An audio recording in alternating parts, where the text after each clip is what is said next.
what a condition 1 in Antarctica is really like.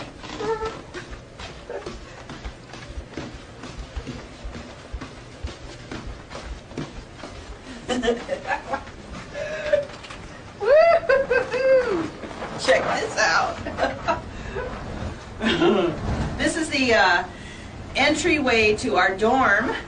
Normally this has carpet on the ground and the walls are just normally walls, you know, but we're going to open the door right now. It's a little bit like opening up the door to another world. Are you ready?